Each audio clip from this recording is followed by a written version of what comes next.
Hello, everyone. My name is Matthew Heiserman, and I'm sure we're all aware at this point, but obviously, yesterday, the biggest trade in NBA history was pulled off, sending Luka Doncic to the Los Angeles Lakers and Anthony Davis to the Dallas Mavericks in return. And I don't typically talk about basketball on this podcast unless there's a guest on, but this feels like an appropriate topic to talk about if you're a basketball podcaster, a football podcaster, baseball podcaster. That's just how big of a deal this trade obviously is. And let's get right into it.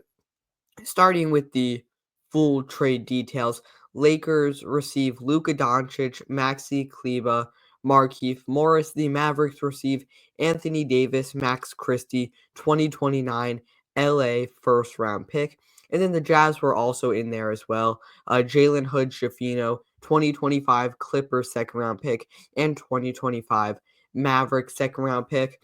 And I think what's funny about this is,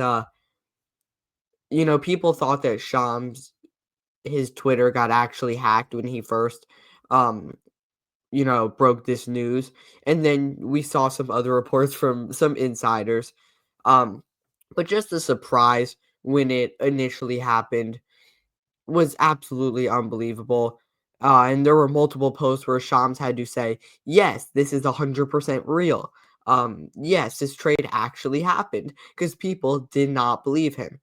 And there was one thing that specifically caught my eye that I want to mention now, and I'm kind of going to bring up a little bit later in the episode. But according to Shams, he had a video kind of breaking down the contract like right after it happened on ESPN, and he said something on there that really caught my attention. It was that Luka Doncic, Anthony Davis, and LeBron James did not know about this trade before it happened. And I trust Shams, but I don't know if I trust the source that gave him that information because this just feels like a really weird trade to happen if nobody knew about it. It feels like a really weird trade. Of course, we're going to break it down, but it just feels weird that the Dallas Mavericks, this was obviously like an under the table trade, right? No other team in the NBA knew about this. It's kind of weird if the Dallas Mavericks just go to the Lakers and say, "Hey, we're trading Luka Doncic. Can we have Anthony Davis for him?" And no one else is in on this trade other than the Mavericks front office and the Lakers front office. It's just hard to believe that Luka didn't know about this before it happened. Now there's a main reason why he might not have known about this and why the Mavericks may have wanted to move on from him, and that's due to his conditioning, which we're about to get into. But before that, I do want to mention that Anthony Davis had many connections with the Mavericks. He's good friends with Kyrie Irving. He was coached by Jason Kidd when the Lakers won that bubble championship in 2020. And then he also has a relationship with the Mavericks GM Nico Harrison through Nike.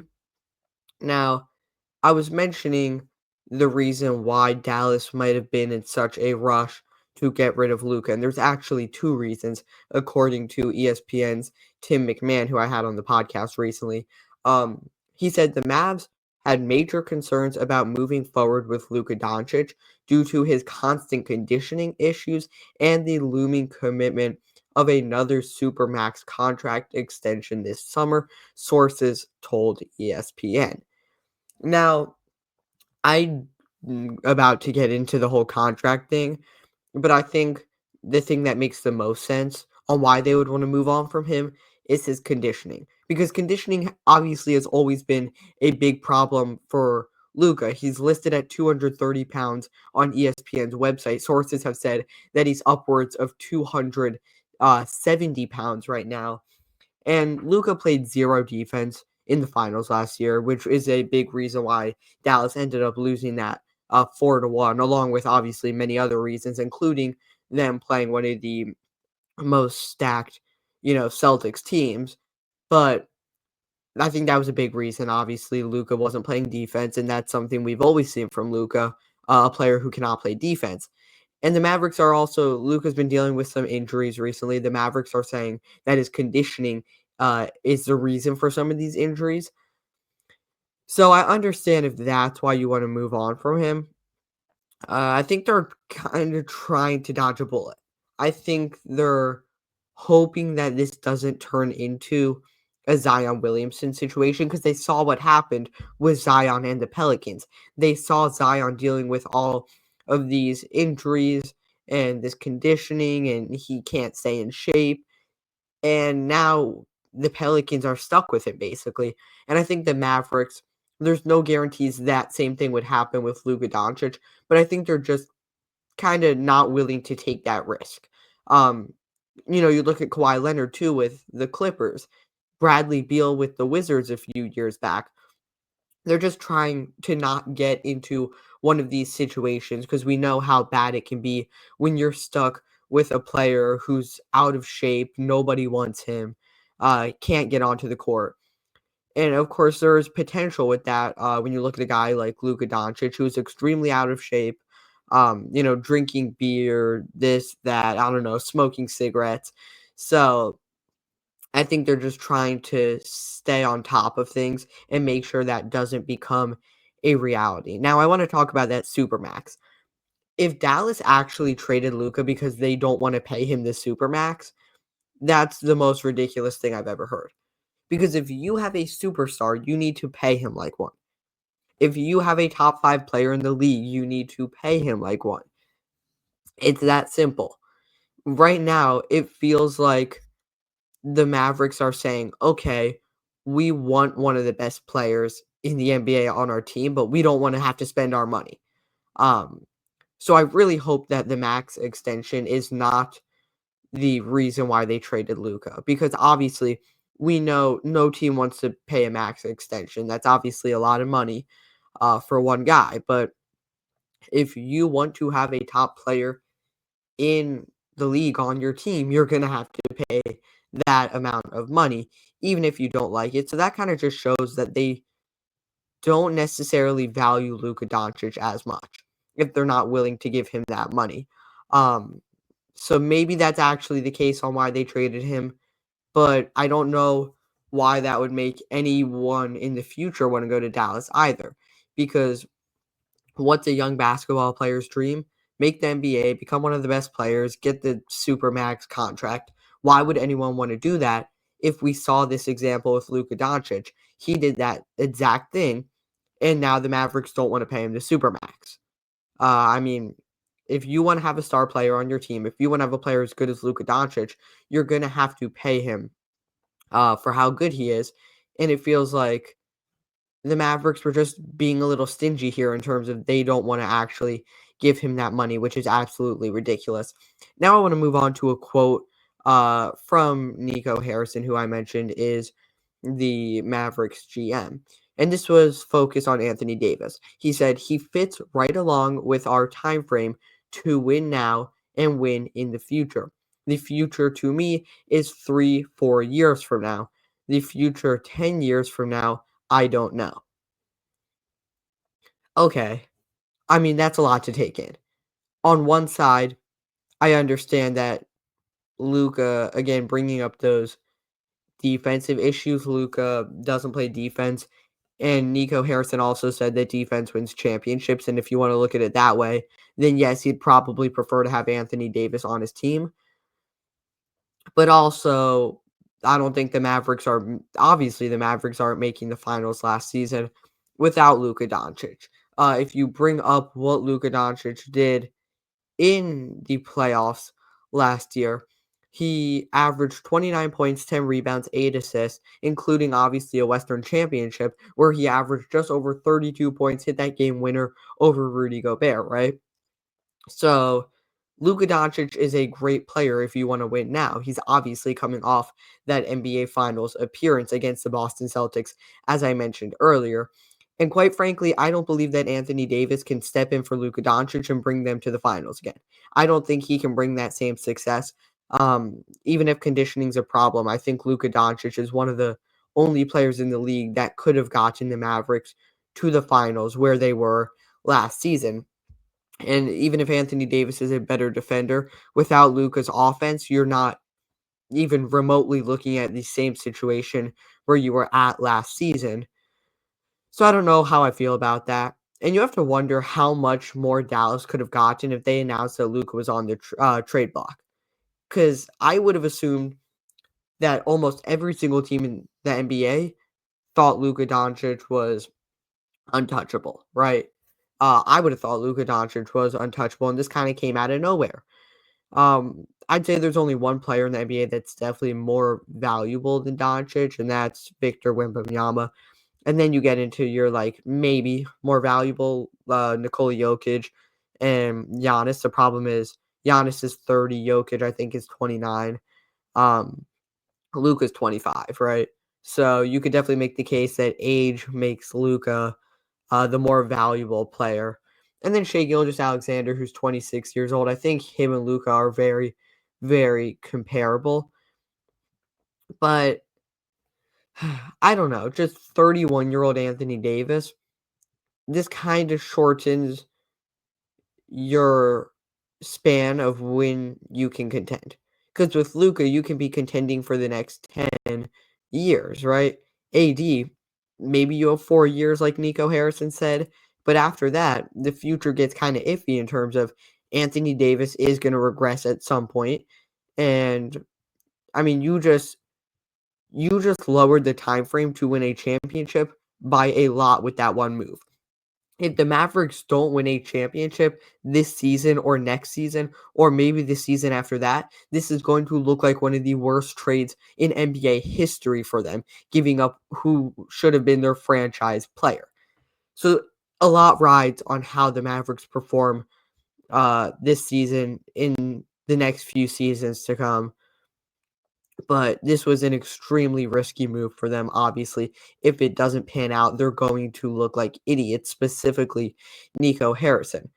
Now, if Dallas really wanted to get the most out of Luka, in my mind, they should have gone team by team asking what their best package would have been.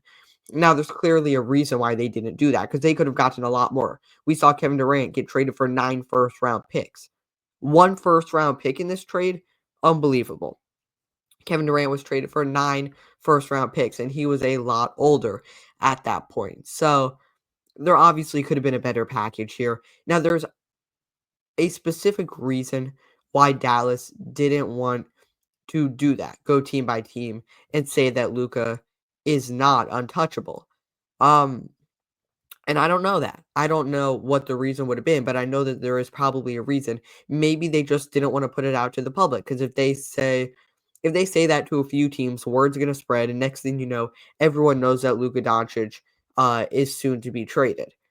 And they probably just wanted to cause the least drama possible. They probably didn't want Luka Doncic to find out if it's true that he really didn't know, then they probably wanted to keep it that way. There's a reason why he didn't know, if that's true. There's a reason why they didn't want to tell him. So that's a high risk, high reward situation. If they do go team by team, they could obviously get a better package, but it could also ruin the whole thing.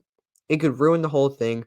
Maybe they just rather get a deal done, even if it's not necessarily the best deal they could have made, and not have to worry about going team by team and hearing all that and hearing the drama and hearing that Luka Doncic is available, because maybe they don't want to announce that to every single team in the NBA, which would make sense.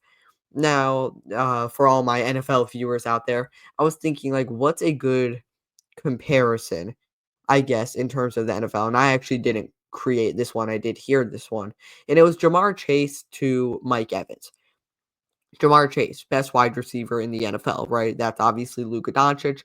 And then Mike Evans is a really, really good aging wide receiver. And I think people are so caught up in how bad this trade might have been for Dallas, then they're forgetting how good Anthony Davis is.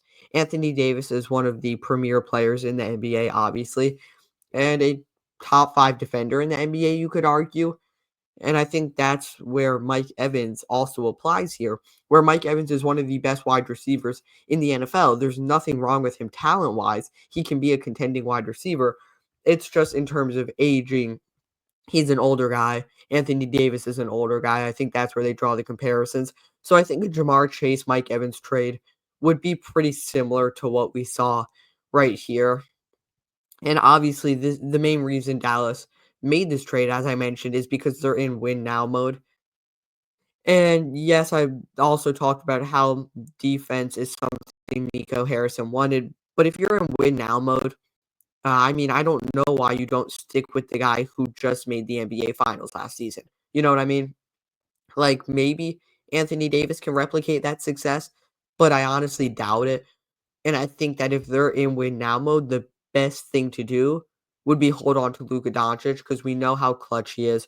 We know what he can do. He is a win now player, and he's going to be a win now player for the next 10 years. So if that's really the reason why you made this trade, I'm not totally understanding that.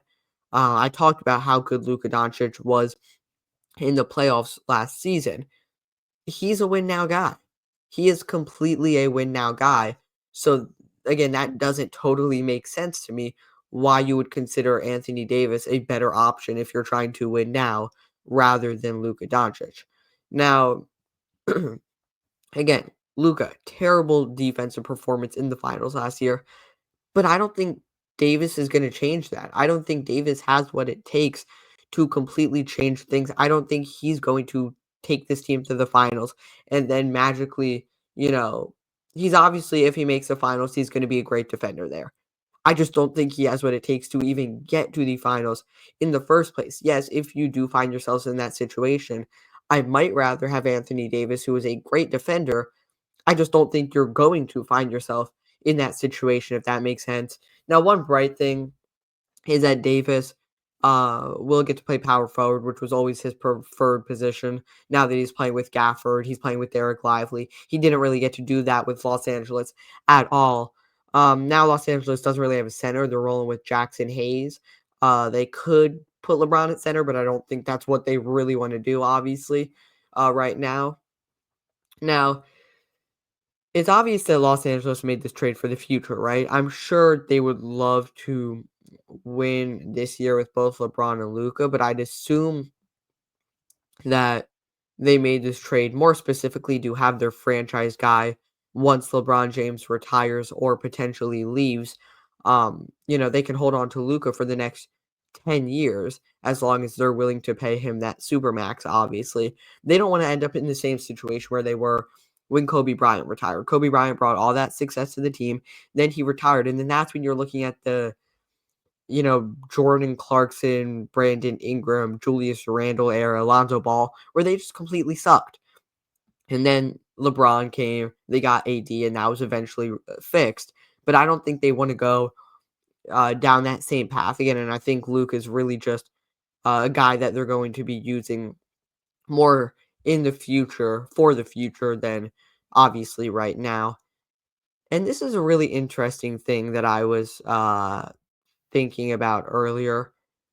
The Lakers, no doubt, they've built their team around LeBron James up to this point. They signed JJ Redick because of LeBron James. They probably got Anthony Davis because of LeBron James. And I'm sure that's out there somewhere. I just haven't seen that. Um, but I guarantee you that LeBron was the one who wanted to bring Anthony Davis in, and that's why they got Anthony Davis. If LeBron wants someone to be traded, they will get traded within a matter of days. You know what I'm saying? Like, LeBron has almost controlled this team. He's really been their GM. And I think we really knew that over the offseason when JJ Redick was the head coach who they hired, who LeBron obviously has the podcast with, or did have the podcast with, all that stuff. Now, I mentioned earlier how I wanted to go back to the fact that nobody knew about this trade. If LeBron really didn't know about this trade, then that means that the Lakers are starting to make decisions without hearing his input, which in my mind means that he doesn't have much longer in LA. Because LeBron's controlled what this organization has done for the past half decade. And if they stop getting his input on these decisions, if they stop hearing what he has to say about these decisions, then that makes me think that they're no longer building around LeBron. They're starting a new era in Los Angeles, and LeBron is going to get traded. They can't force LeBron to retire, but I do think LeBron will get traded. I know a candidate could be the Warriors. I don't know if the Warriors have what it takes to get LeBron, um, if they have the assets or not. I think maybe the Cavs would be cool. LeBron ends his career where he starts his career. I'm not going to get into where LeBron really might end up, but all I'm saying is that if LeBron didn't know about this trade, then I think there's a good chance that the Lakers are trying to move on from him, or they're starting a process of moving on from him. Um, Now it's just like if the Lakers, you'd imagine if the Lakers still wanted to contend, they with LeBron, they'd get his opinion on this before making the deal, before they pulled the trigger. But I guess they didn't, so that definitely leaves his future in LA to be a little bit questionable. Um, but I mean, yeah, this was obviously an insane trade. 21 minutes right there of just talking about the trade. Hopefully you guys enjoyed. Again, I know I don't typically do basketball episodes, but I really did enjoy filming this one. So make sure you subscribe, would be much appreciated, obviously. And then the De'Aaron Fox, Zach Levine trade happened later that night. The deadline is on February 6th as of recording this. It is February 3rd, so there could still be some big moves coming. I'm waiting for my Washington Wizards to make some moves potentially. I'm waiting for Jimmy Butler to get traded. See, obviously, where that ends up. That's been a big storyline around the NBA recently. But this was just kind of out of nowhere. It was kind of out of nowhere, like Kendrick Lamar dropping GNX. You do it on a random, Friday afternoon. This happens on a random Saturday night. I mean, it obviously caught the NBA world completely shocked, and rightfully so, as it is the biggest trade in NBA history. These two teams do play on February 26th, I do believe, and I know that both of these players that were in this trade, AD and Luka, are both dealing with injury. So we'll see if there's any, major injury news that we didn't necessarily know about right now, but hopefully those guys are healthy and able to return and play for that game. I know that's going to be obviously an amazing game. But with that being said, I'm Matthew Heiserman. Follow me on Twitter at MatthewH_Haven. Make sure you sub to the channel, like this video. Appreciate you guys tuning in. And as always, we will see you next time.